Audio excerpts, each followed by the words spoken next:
Hello, everyone. My full name is Hydai, but I believe it's too hard to pronounce, so you can call me Hydai. This short one, okay? And I'm the maintainer of the WasmEdge project. It's a CNCF sandbox project, and actually it's just a lightweight runtime. Can run the WebAssembly bytecode and do lots of applications. And I'm also the CNCF ambassador. So in this talk, I will cover at least 4 demos to show how to run your LLM with the LlamaEdge software stack, with the WasmEdge software stack. And it can leverage not only the CPU part, but also the GPU part. And all of the hardware-related parts will be handled by our runtime. You don't need to worry about, oh, I have the NVIDIA GPU, I have the Apple Silicon, and I have lots of different kinds of GPU, but it's really hard for user to install the correct version. So we will do this stuff for you. And my slide and all of the information is put in this link. So you can go to this link and you can get 4 demos. And of course, this slide is inside. So let's just start with a quick demo, which is cute, the WasmEdge with the LlamaEdge chat model. And let me clear my screen first. So in this example, this is a command, of course, and the most important is that we want to run an llama.cpp model with our chat application, and of course, you have to specify the promote template. The prompt template, and this is the llama.cpp chat. And I also set the context size to a large one. The default one may be very small. If you ask so many questions, then it will show the error of the context full. So let's start. And when you run this llama chat, this error, you can skip it, is false positive. And it will show our version you use and the prompt you use, and the content size, and lots of the relation part. And the most important thing is that the only thing you need to do is to specify how many model layers you want to offload into your GPU. The default value we set is 100, which will include most of the LLM now. Let's say the Llama 2 and Llama 3 has only 33 layers. So when we specify a large value, you can offload all of the Llama model into your GPU. And this is the Apple Silicon. So now let's ask a question. For example, what's the capital of Japan? And you will show something, right? And you can say, give me 5 popular books in JSON format. And you will, this speed is because it's run on GPU, so it's very fast. Yeah, so this is the quick demo to show that how you use the software stack to do this job. And you can just, check this code detailed, but as you can see here, we have lots of options, lots of things you can sell by yourself, because you can imagine that this example is trying to create a similar experience with the OpenAI chat GPT. So there are lots of details you can specify by yourself. Let's go back to our slide. So let's dig into this whole software step. So the first one is why we choose WebAssembly. The whole demos is running in this format. But why we choose it? It's because that the size is pretty smaller. And especially if we have a normal size to run the previous example, it may be 30 it may be 30 megabytes, but in our example, it only takes 5 or 6 megabytes. So the execution format is pretty small, and so we will have a faster startup time and is nearly native performance. So it's all about the cross-platform issue is that we want to provide this runtime on not only the Linux, the Mac OS, and we will have Windows support later. And of course, all of the architecture we want to support not only the AMD 64, the ARM architecture, then the RISC-V, lots of hardware architecture we want to support. And the most important is that, as you can see, that our previous demo is using the Rust language to write the whole logic, but you can use C or C++ or Golang, Kotlin, and lots of different programming language to do the same thing, because all of this language will compile into the WebAssembly format, and you will distribute the same format to all of our devices. Yeah, so that's why we choose this format as our execution format. But there is some trade-off. The most cons is that the WebAssembly itself cannot support GPU. But in our previous demo, you can see we use the GPU, right? So there is, we have an extension called the WASI neural network. And actually, you can find lots of different WASI proposals with the WASI prefix. The meaning is that this is the WebAssembly system interface. It will allow you to extend several different API. For example, if you want the file system, if you want the AI inference, if you want the AI training, or lots of different ideas or database, you can define your own APIs with such kind of a proposal. So we define the WASI neural network, and there are several basic functions to handle the models. So the first thing is we have lots of different kinds of the load function, because that different models have different options. Let's say some model will ask you to specify the template or specify the temperature at the beginning, and it cannot allow you to modify it later. And some are not. So that's why we have lots of different load functions here. And when the model is loading into the memory, the important thing is that we have to initialize the execution context, which will construct all of the model-relative parameters, such as the context size or the reverse prompt or lots of different metadata will be initialized here. And then we have to handle the I/O part. For example, you need to set the input, you need to get the output. Of course, because that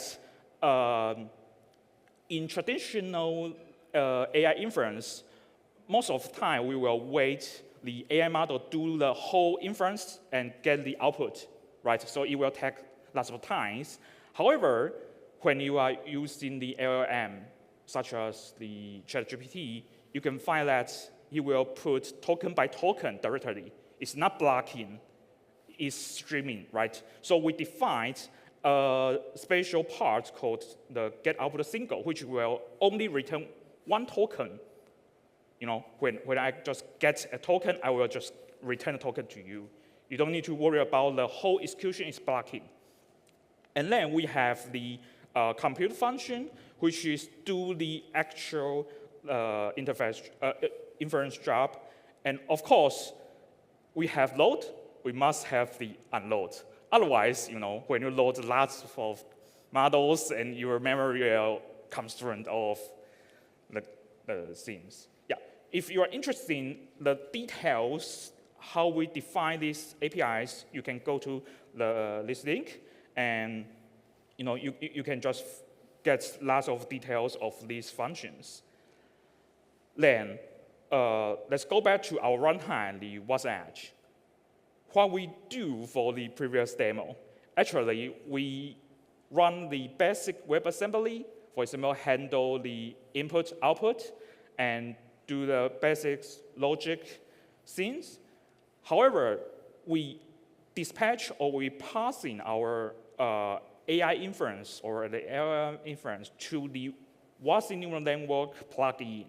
So you can imagine that if you have the different domain want to use this similar software stack, you can have the WasmEdge core itself, and if you want to do the LLM job, you just need to give the llama.cpp plugin. If you want to connect with the database, you can have the database plugin. So the idea is here is that all of the extension are plugged in. You can just plug or eject it. That's all. So let's go to the second demo. This demo will show that how we created an OpenAI compatible API server. So you can build your local LLM with your, such as Copilot or core compilation and lots of things. So let's run the demo here. Just clean and okay. So the only thing change is that the previous option here, we also have the the neural wire preload. We want to preload the Llama 3 8 billion model, but the Wasm file is changed. The previous one is the Llama chat, and now is the Llama API server. And of course, you have to specify the prompt tablet, and also you may want to set the content size, and you want to specify the model name. Anyway, and if you are interested, actually it has lots of options you can do. Just go through this file. Let's maybe tens or hundreds options you can do by yourself. So let's just execute it, and it will give you a simple web UI, so you can ask questions here. For example, you can also just ask what's the capital of Netherlands.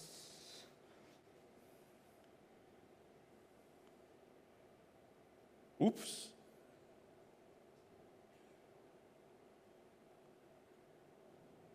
Oops. Let me check.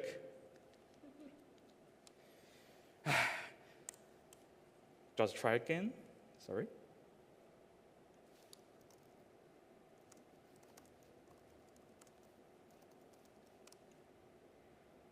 I have no idea why this is working again. Okay, it's working. So maybe I just recall the demo and show the video, then you will not have any issue. But the live demo has, it's real. Yeah. So as you can hear, this API server that you can use. Let's just show the code.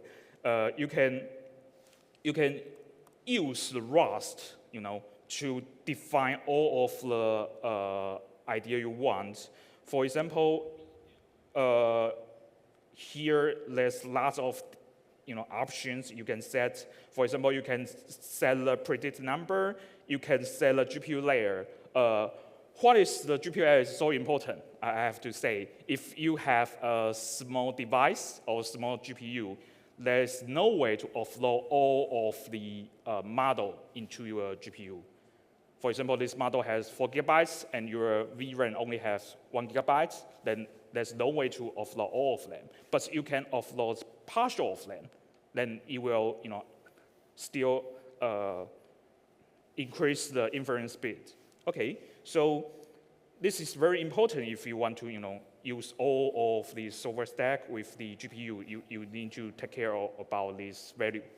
And lots of detail, you you can just do it by yourself. And then you can define the main, the execution loop to do the details. For example, this is our main function, and you can just set lots of scenes, and you can also create your own idea, or you can, you can add a new template to a new model.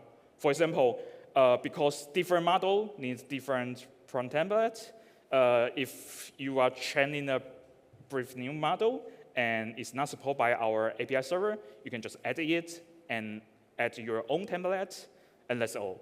So the idea is here that we want to bring a framework or a basic idea.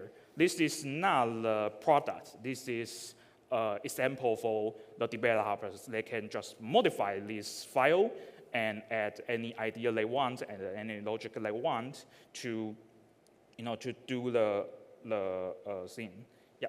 So this is our API server, and I'm going through, something that you may be interested is it's still very small. The runtime itself, the WasmEdge runtime, it will take 10 or 20 megabytes because you have to handle the the dependencies and lots of things. But the Wasm application is pretty small, just as I mentioned before, and you can run this software stack on a very small device such as the Raspberry Pi 4, or if you have a small NVIDIA Jackson device, you can still deploy it on it. So it's pretty cheap.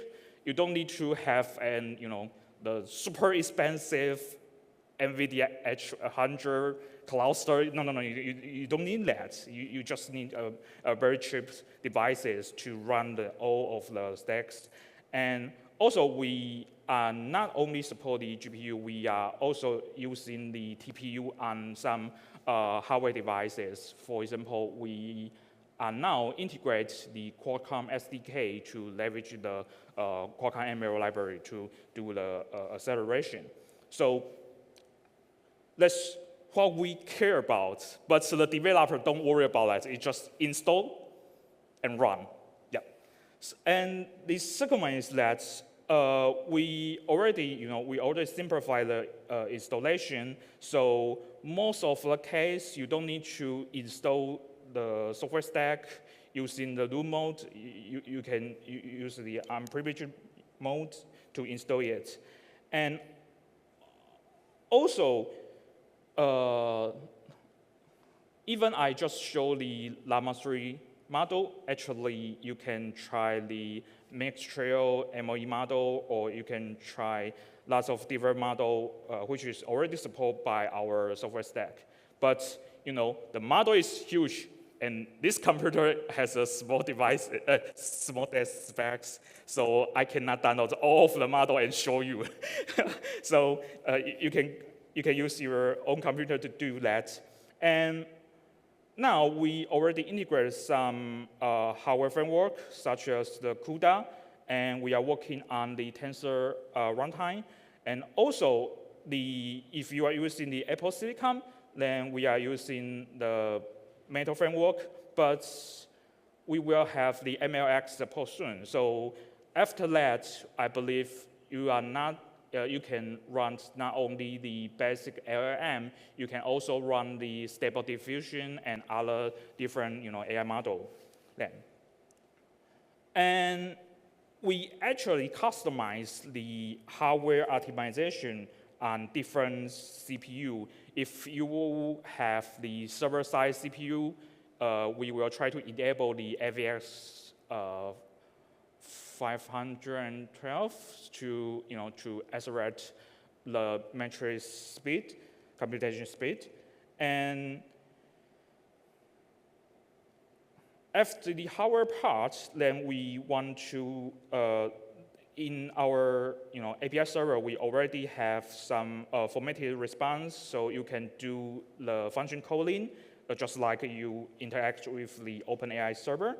And also, we have the IIG demonstration, and this is our next demo. So I will show the demo then. Then the idea is that we want to create a portable application, which is you only write your logic once using Rust or Kotlin or other language, and then compile it into WebAssembly. And just like you have lots of the APK files on Android, and you distribute those applications to your user, then your user can just run it with no other issue, and they don't need to worry about the hardware part or any details. Yeah. So the second one is that we don't have the Python dependence, so you don't need to worry about that. You have to install Python first. Python maybe takes 40 or 50 megabytes, and you concern your disk specs. So let's see the RH application. We have an integration here. Is we integrate with the GaiaNet. It's a super easy command line to manage the whole, for example, the models, the configurations, and all of those things. So you can see here we have the config.json, and you can very easy to change your chat model and change your prompt template. And also, if you want, you can. We have the embedded model. You can also change the embedded model, and you can change the snapshot. In this demo, I already use the. I already passed some, the Paris data as an embedded snapshot. So when I ask anything related to Paris, it will just look up the embedded database, not using the model itself. So let's see this demo. And because I already set it, and due to the network environment, it's not possible to do the initialization work here because it will download all of the model. So if you're interested, you can just run this init by yourself, and it will take time. Okay, so let's do the start with the local only, and you will create the Qcron database, and then you will load our snapshot into the database. Then you will check the output from the previous snapshot. So let's, when you execute the GaiaNet, and you will, you will see this dashboard. You just check the chat with this node, and you can say where is Paris. Before we are doing this, we need to check the log here. Here is that we just, we just initialize the GaiaNet, and we are waiting for the input from the website. So I'm talking about where is the Paris, and then it's doing, and then it shows some information from the database. How can I prove that it's showing on the database, not JavaScript behind, and say, hey, if I ask this question, just return this, okay? So here is the thing that when user query where is the Paris, you will try to embed your query into the request JSON format here. So you will try to ask the embedded model and with this input, and the embedding will be specified into the chunks, and these chunks will be look up from the database. So you can see there's lots of log, and we are doing the computation, and then we find we compute the output from the embeddings, and we retrieve the context. For example, we have the 0.1, 0.2, and you have different scores. You have lots of different souls. So combine all of them, then you will have the output and send to user. So in this demonstration, actually, you can just modify the snapshot. For example, you can do the Amsterdam embedding snapshot, and then you can ask the related question. You will just look up from this embedded database. Yep.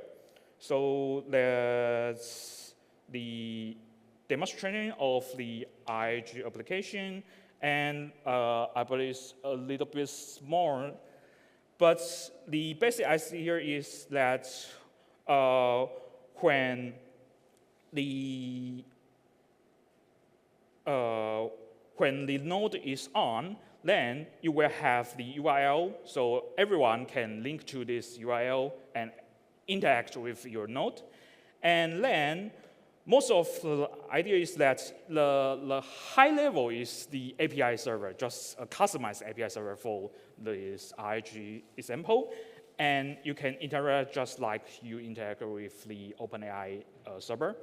And all of thing is that we also embedded the knowledge embedding in the vector database. So you can also install more different knowledge embedding here. And when the front-end side receive any request, you will just check the vector database here. And then at the bottom is our WasmEdge runtime. You will try to leverage all of your hardware resource, for example, the CPU, GPU, or TPU. Yeah, so this is the software stack, and that's how we, the first demo is that we only use the bottom part, and the second demo we are using the up part, and then the AI&Agents demo we are using all of the parts. So that's why I split it into 3 different demos to show the idea of the LlamaEdge. So if all of things is done, what is the special things that we can do is that we are introducing the lightweight LLM containers. You can just run the same things inside the Docker or inside the Podman. Yep. So because the setup takes some configuration, so you have to check this document for the details. But the idea is that there are several different ways to integrate Docker or container with the LLM runtime.